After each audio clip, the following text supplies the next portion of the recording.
El tema que iniciamos ahora es el de geometría analítica. La primera parte de este tema trata de unos elementos característicos que se denominan vectores.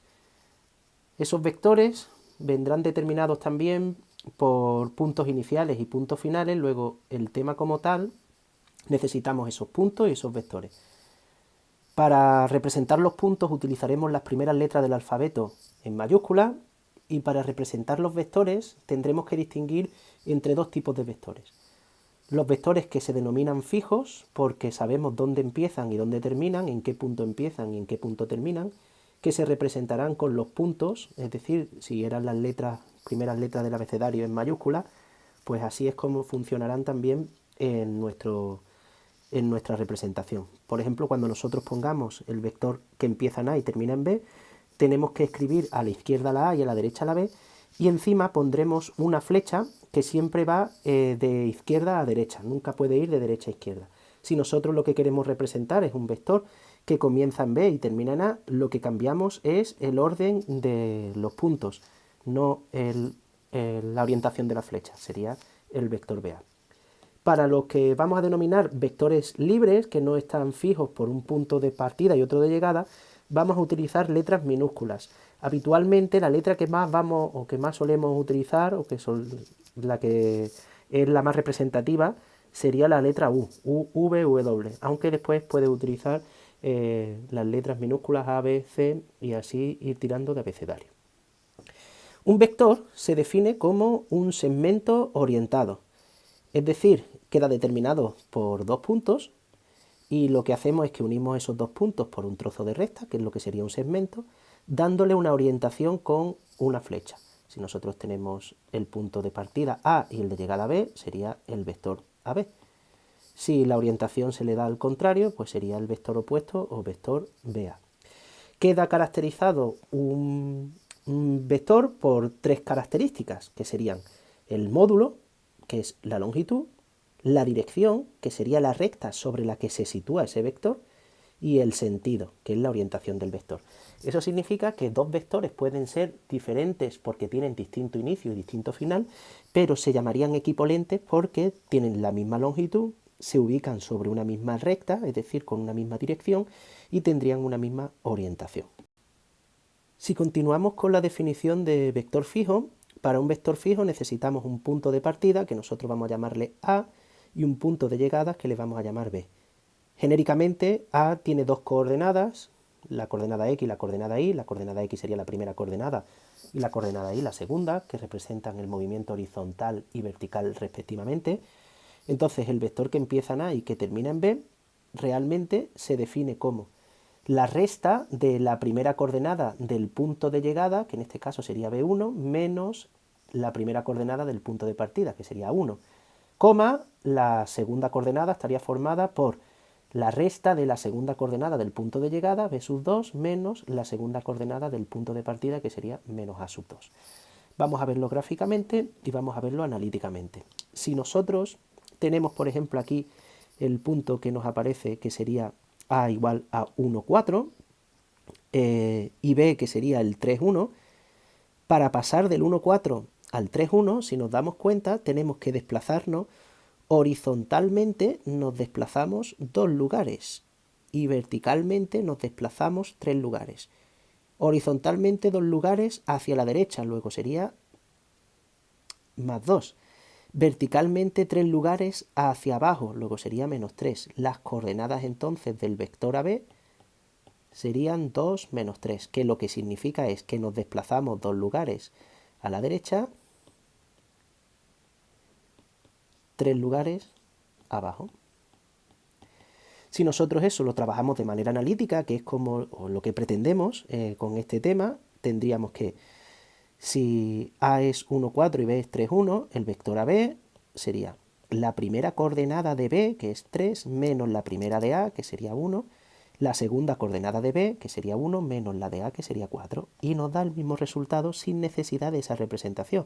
Luego sería mucho más rápido y mucho más efectivo. Esto nos quedaría 2 menos 3. Como bien decíamos antes, si ahora lo que queremos representar el vector opuesto, que sería BA, el que parte de B y el que termina en A, las restas se hacen al revés. Luego los signos de cada una de las dos coordenadas también son contrarios, son opuestos. Al 1 le resto 3 porque el 1 sería la primera coordenada del punto de llegada, que ahora es A, y se le resta la primera coordenada del punto de partida, que ahora es 3, la segunda coordenada del punto de llegada, que ahora es 4, la segunda coordenada del punto de partida, que sería 1. Luego se intercambia y tiene su lógica gráficamente analizado gráficamente, porque para pasar de B a A habrá que hacer justo lo contrario. Antes eran 2 lugares a la derecha, ahora nos desplazamos 2 lugares hacia la izquierda, y antes nos desplazábamos 3 lugares hacia abajo y ahora tenemos que pasar 3 lugares hacia arriba. Todo lo que acabamos de ver se puede simplificar de la siguiente manera.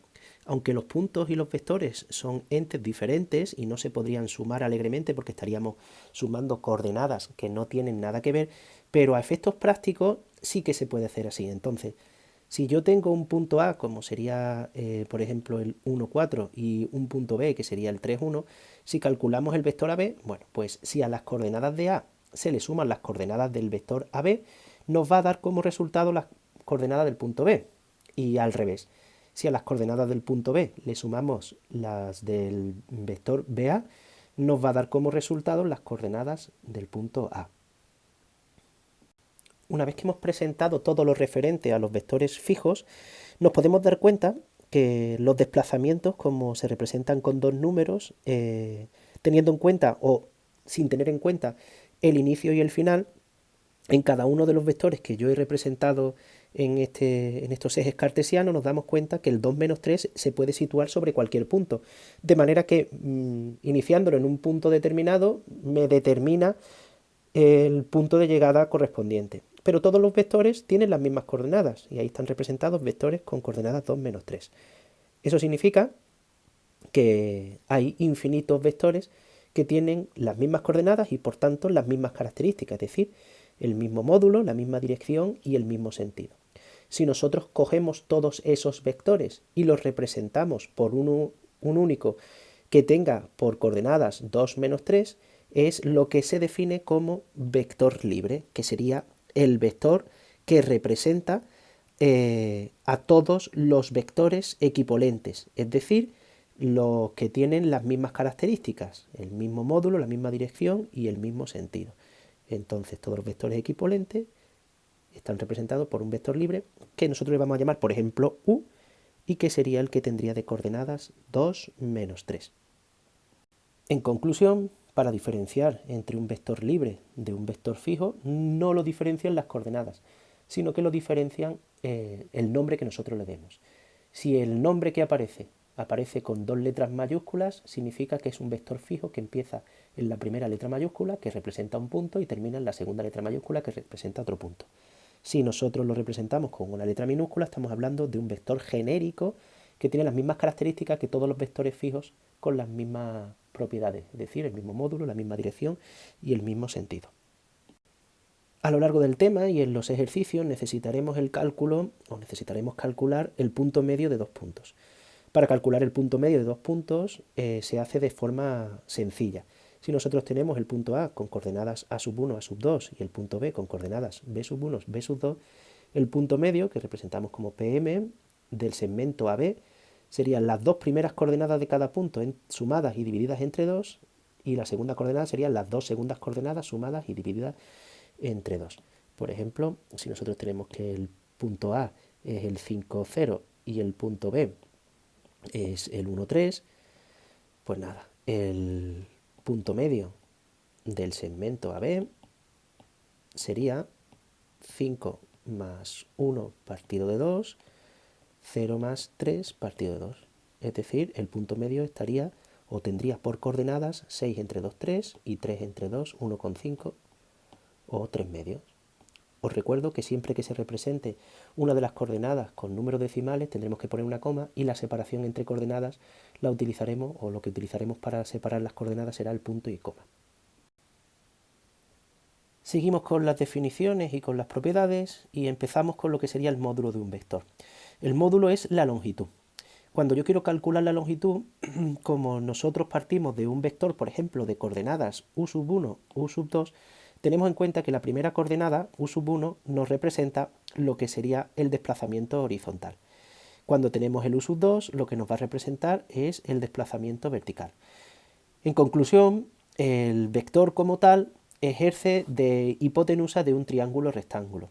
Luego, si queremos averiguar la longitud de esa hipotenusa, tendríamos que recurrir al teorema de Pitágoras. Y el teorema de Pitágoras me dice que la longitud de la hipotenusa al cuadrado es igual a la suma de las longitudes de los catetos al cuadrado. Luego, si nosotros despejamos de forma sencilla, el módulo de un vector o la longitud será igual a la raíz cuadrada de la suma de los cuadrados de las coordenadas. Si, por ejemplo, tenemos el vector u, que es de coordenada o que tiene por coordenadas 2, 3, pues nada, el módulo de ese vector, que se representa como si fuese un valor absoluto. El valor absoluto, también en matemáticas esto se le denomina norma, es la longitud, sería la raíz cuadrada de la primera coordenada al cuadrado más la segunda al cuadrado. En este caso sería la raíz cuadrada de 13. No es exacto, lo podemos dejar así, o con la calculadora podemos dar el valor correspondiente. Una vez que nosotros tenemos o sabemos calcular el módulo de un vector, eso lo podemos utilizar para determinar la distancia entre dos puntos. ¿Por qué? Porque yo dos puntos puedo calcular su distancia sin más que determinar el vector que une esos dos puntos en cualquier orientación. Es decir, si yo tengo el punto de coordenadas a sub 1, a sub 2 y el punto B de coordenadas b sub 1, b sub 2, primero identifico cuál sería el vector AB, que lo hemos calculado anteriormente, serían las coordenadas del punto de llegada menos las coordenadas del punto de partida. B sub 1 menos A sub 1, B sub 2 menos A sub 2. Una vez que yo ya tengo ese vector que une esos dos puntos, el módulo será lo que hemos definido anteriormente, la raíz cuadrada de la primera coordenada al cuadrado menos la segunda al cuadrado. Hay que tener en cuenta que da igual la orientación, básicamente porque como ambas coordenadas se elevan al cuadrado, aunque los signos difieran, es decir, son signos opuestos, que elevados al cuadrado se van a convertir en positivo. Luego, si nosotros tenemos, por ejemplo, el punto de coordenadas 4, 1 y el punto B de coordenadas 5, 0, si quiero calcular la distancia del punto A al punto B, lo único que tendríamos que hacer sería la raíz cuadrada de las coordenadas del vector. El vector AB sería 5 menos 4 de primera coordenada, luego ese 5 menos 4 elevado al cuadrado, 0 menos 1 elevado al cuadrado, luego sería 0 menos 1 al cuadrado. Las coordenadas serían el 1 menos 1 y el módulo sería la raíz cuadrada de 1 al cuadrado más 1 al cuadrado, que eso es raíz cuadrada de 2. Nosotros podríamos poner ahí una U de unidades genéricas cuando no conozcamos esa distancia. ¿Qué operaciones podemos realizar con los vectores? Pues podemos realizar la suma de vectores. Para sumar dos vectores, gráficamente lo que aplicaríamos sería la regla del paralelogramo. ¿Qué es lo que hacemos? Se puede hacer la regla o se puede aplicar de dos formas. Nosotros tenemos dos vectores, este U, que se desplaza a 3 lugares a la derecha y 2 hacia arriba, el vector V, 2 lugares hacia la izquierda, 1 hacia arriba. Para sumar los vectores simplemente podríamos colocar un vector, por ejemplo el U, y donde termina el U colocamos el V. De manera que el vector resultante, la suma de esos dos vectores, empieza en el inicio de la U y termina en el final de la V. ¿Por qué se denomina regla del paralelogramo? Por la segunda forma. La segunda forma, si se ve, es un paralelogramo si nosotros unimos los inicios de ambos vectores. Y ahora lo que hacemos es que trazamos ese paralelogramo siendo la suma lo que sería la diagonal de ese paralelogramo, que coincide con el resultado del inicio del primero y el final del segundo. Analíticamente no es que sea complejo, pero bueno, es una norma o una regla que sí que tiene cierta complejidad y sin embargo la suma de vectores analíticamente es bastante sencillo. Si yo tengo dos vectores, U de coordenadas U sub 1, U sub 2, V de coordenadas V sub 1, V sub 2, como vemos son dos vectores libres, la suma de esos dos vectores simplemente sumamos las dos primeras coordenadas y después la segunda coordenada es la suma de las dos segundas coordenadas. La siguiente operación sería el producto por un escalar. Por escalar se entiende dentro del lenguaje del espacio vectorial a un número. Gráficamente, si nosotros, por ejemplo, el vector U lo multiplicamos por un número que sería 3, consiste en enlazar ese vector 3 veces consecutivas, es decir, comenzamos con la U, cuando termina la primera U colocamos la segunda U, cuando termina la segunda U colocamos la tercera U. De manera que nuestro vector resultante sería 3 veces ese U. Si el vector está multiplicado por un número negativo, simplemente lo que cambia es la orientación del vector inicial y colocamos ese vector una detrás de otra, pero a través del vector opuesto. Sin embargo, si es analíticamente, es muchísimo más sencillo, porque lo único que hay que hacer es multiplicar cada coordenada del vector libre por el número que nosotros estamos multiplicando. Por ejemplo, si nosotros tenemos el vector u, que es igual a menos 1 menos 2, si ahora queremos determinar qué coordenadas tendría el vector 3u, pues simplemente sería multiplicar 3 por menos 1, que sería menos 3, 3 por menos 2, que sería menos 6. Una vez que hemos definido operaciones con vectores, suma y el producto por un escalar, definimos lo que sería la combinación lineal de vectores. Un vector que vamos a llamar libre w es combinación lineal de dos vectores también libres u y v si existen números reales que nosotros llamamos a y b, de manera que si multiplico la a por u y le sumo la b por v, me da como resultado el vector w. Esto desemboca en la definición de vectores linealmente dependientes. Dos vectores son linealmente dependientes si uno de ellos lo puedo poner como combinación lineal del otro. Es decir, dos vectores libres, como son u y v, son linealmente dependientes si existe un número real que yo he llamado k, de manera que u es igual que k por v. También lo podríamos haber puesto al revés, ¿no? Que v es igual a un número k' por u. Esto lo que significa es que dos vectores son linealmente dependientes si son proporcionales. Si no son proporcionales, esos dos vectores serían linealmente independientes. De manera análoga, nosotros podemos ampliar esa definición a tres vectores. Tres vectores son linealmente dependientes si uno de ellos se puede expresar o se puede poner como combinación lineal de los otros dos.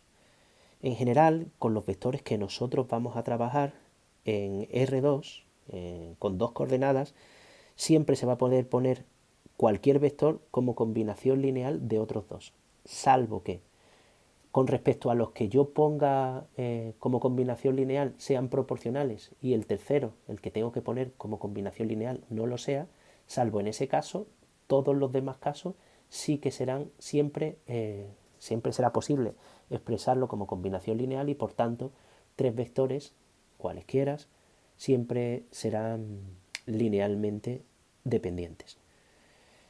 Luego, si queremos comprobar si son linealmente dependientes, lo que tendremos que buscar son números, de manera que al multiplicarlos por los vectores que estemos trabajando, me den el tercero que quiero conseguir. El último punto referente a vectores es el producto escalar. El producto escalar es una operación que relaciona los vectores de la siguiente forma. El producto escalar de u por v es igual al módulo de u por el módulo de v por el coseno del ángulo que forman ambos vectores. Así es como se define el producto escalar.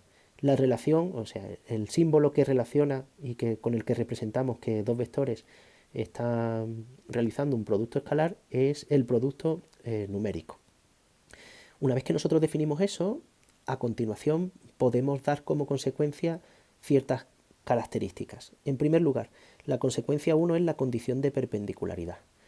Dados dos vectores, son perpendiculares si y solo si, es decir, condición necesaria y suficiente, el producto escalar vale 0. El sí solo sí significa que dos vectores son perpendiculares, entonces su producto escalar vale 0, o al revés, si el producto escalar de dos vectores es igual a 0, significa que son perpendiculares. Aquí siempre hay una condición que dice que ninguno de los dos vectores puede ser el vector de coordenada 0, 0, el vector nulo. Esto es así porque como el producto escalar se define como el coseno del ángulo que forman, si el ángulo que forman son de 90 grados, el coseno va a valer 0. Luego ese producto escalar tiene que valer 0. Y viceversa, si el producto escalar vale 0, es porque ese coseno, cuando nosotros despejamos, aplicando el arco coseno, me dará un ángulo de 90 grados. La segunda consecuencia es una expresión mucho más sencilla que viene demostrada ahí, que la dejo para el que quiera intentarla o entenderla. Nos dice que si yo tengo las coordenadas de los vectores libres, tengo las coordenadas del vector u como u sub 1, u sub 2 y el vector v como v sub 1, v sub 2, pues se puede demostrar que el producto escalar de los dos vectores es igual al producto de la primera coordenada del primer vector por la primera del segundo más la segunda coordenada del primer vector por la coordenada segunda del segundo. Para realizar la demostración que viene posteriormente, sí que es interesante presentar una forma de expresión de vectores a través de lo que se denomina la base canónica. La base canónica es una base, son dos vectores, o está formada por dos vectores, que son los más sencillos posibles, son vectores de longitud 1, por eso se llaman vectores unitarios, y son vectores perpendiculares, que son el vector i de coordenadas 1, 0 y el vector j de coordenadas 0, 1. Esto significa que si, por ejemplo, yo tengo un vector de coordenadas u, imaginaos, 2, 3, se puede expresar en función de la base canónica, o una forma de representación equivalente, como 2i más 3j. Esto es así por algo muy sencillo. Si la i vale 1, 0, el 2 estaría multiplicando a la primera coordenada, que es 1. Y si la j es 0, 1, el 3 estaría multiplicando a la segunda coordenada, que sería 1 también. Entonces esto sería 2, 0 más 0, 3, que nos quedaría, por tanto, el vector 2, 3. Luego se puede representar de manera análoga a través de las coordenadas normales, los dos primeros valores separados por coma entre paréntesis, o a través de la combinación lineal de los elementos de la base canónica, que sería 2i más 3j. Finalmente, como última consecuencia, si nosotros acabamos de definir lo que sería el producto escalar de dos formas diferentes, acabamos de ver que el producto escalar se puede representar como u por v sería el módulo de u por el módulo de v por el coseno del ángulo que forman.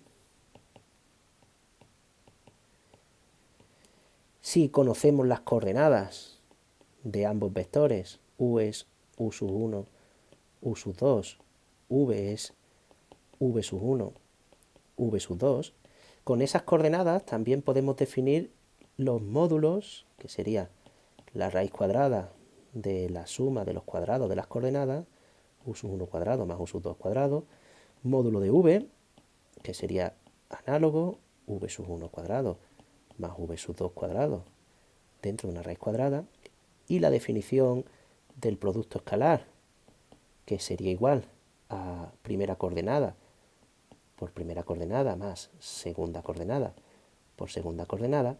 Eso nos da para poder despejar el coseno. Tendríamos entonces que el coseno de ese ángulo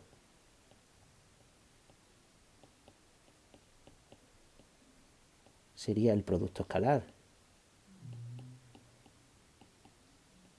entre el producto de los módulos, que son números diferentes.